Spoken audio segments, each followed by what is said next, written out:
I'm Vice President Gay Vance. I love this situation. This Gay Vance? Gay Vance. See, I'm a never Trump guy. I'm a never Trump guy. I'm a never Trump guy. I'm a never Trump guy. I never liked him. Mr. Vice President, it's an absolute displeasure to meet you. Yeah. But you didn't even say thank you. For what? Yeah. For what? Tariffs? Oh, yeah. I love paying more for things. Exactly. That's what the Republicans are about. Absolutely. Exactly. Absolutely that. We're ignorant and opinionated. Ignorant and opinionated. You'll fit right in with Gay Vance. So what brings y'all out today? Hi, Gay D. We're just celebrating the human right to be as ridiculous as one wants in public. Boys in dresses, mostly. That's what I'm here for, anyways. I know that the Republicans fucking hate that shit. So anything to piss off my dad, mostly, is really what I'm here for. So. Tell us a little bit about the actions that Trump is currently taking against the Kennedy Center and also just against the LGBTQ community in general. He has pretty much made himself the president of the Kennedy Center and is shutting down any LGBTQ-friendly art, whether it's drag or other queer-friendly art. On a larger scale, he wants to limit gender-affirming care. And I'll be honest, so I'm cis, but I remember being a queer kid and being confused as fuck. And I'll be damned if that impacts any children in the future. I don't want any kids to go through that shame. I mean, I'm rocking a shirt that says protect trans kids. So how did you feel when Trump came out and banned drag? He came out? He came. I wasn't supposed to say. Like, it's one thing coming for drag as an art form. We all have the right for free speech, and it's part of the First Amendment, right? It is another thing when you masquerade it for what it really is. It's just a queer liberation and our trans individuals who are really being attacked. That's what really gets my guts going. As much as I like to do what I do, I would not be able to do what I do without the trans liberation movement and the trans individuals in my community. So for me, it's more than just like my art. It's more of the protecting and advocating and doing everything for trans community. We are demanding a reinstatement of queer programming, of DEI programming at the Kennedy Center, of queer performances, queer art. We're demanding that we be seen, we be heard, we have our right to perform. If George Washington was free to powder his face and wear a wig, why can't I? Art is actually meant to challenge you. It's meant to make you think about things differently. If all art is doing is making you feel comfortable, then it's not truly art, it's decor. You didn't even wear a suit. Unbelievable. Un-American. How long have you worked here? Worked? In this economy? In this job market? Good. What does drag mean to you?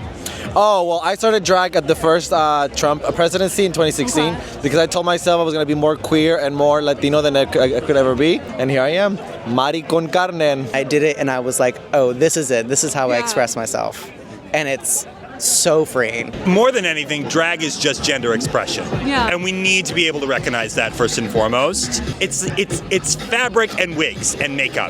That's really all that it is. And it's ridiculous to try and legislate something or even equate it to something criminal to begin with. And it's fun and it's performative, and that's really all that it's here for. We're reorienting gender from control into creativity. But you haven't said thank you once. No, thank you. We've seen such a rise in attacks, especially against the trans community. What do you think is driving this fear-mongering? I think it's coming because they're afraid of the unknown. They're afraid of what they consider to be normal, and we are normal. We are part of the community. We are tax-paying Americans. We are voting Americans. We deserve. Our voices should be absolutely be heard, and so they are afraid of the differences that we can bring to the table, the advocacies that we can do, the movements that we should be pioneering.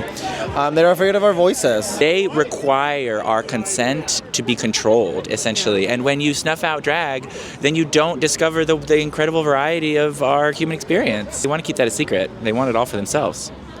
They do want it all for themselves. I've seen Elon with that jawline surgery. That's gender-affirming care, baby. Care, Annie. That's right. Gender-affirming care is for everybody. Gender-affirming care is for all. Why haven't you said thank you to Donald Trump? I don't have anything to thank him for. Go fuck yourself, Donald Trump. Where do you think all this fear-mongering is coming from? Being queer, being trans, it is a threat to the white cis hetero family structure that Republicans are obsessed with.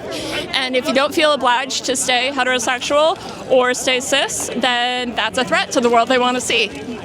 I thought we weren't fact-checking. Wait, are you telling me banning gender-affirming care is not going to lower the price of eggs? Did transgender people make your egg prices go up? I thought you have the eggs. I thought the transgender community, I thought the LGBTQ community, I thought you guys don't have the eggs?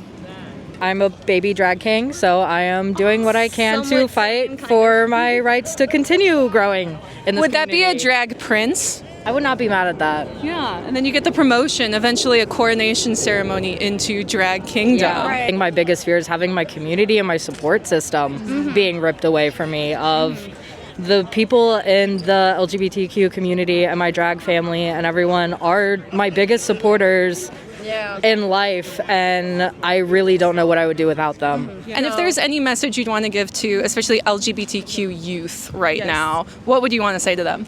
I love you, and there are people like me and my partner who will be your gay aunts and be your chosen family. You will always find a home somewhere. Just remember that all of us are one community. Whether you are trans, cisgendered, gay, straight, bisexual, sapphic, whatever you happen to be, we're all one community.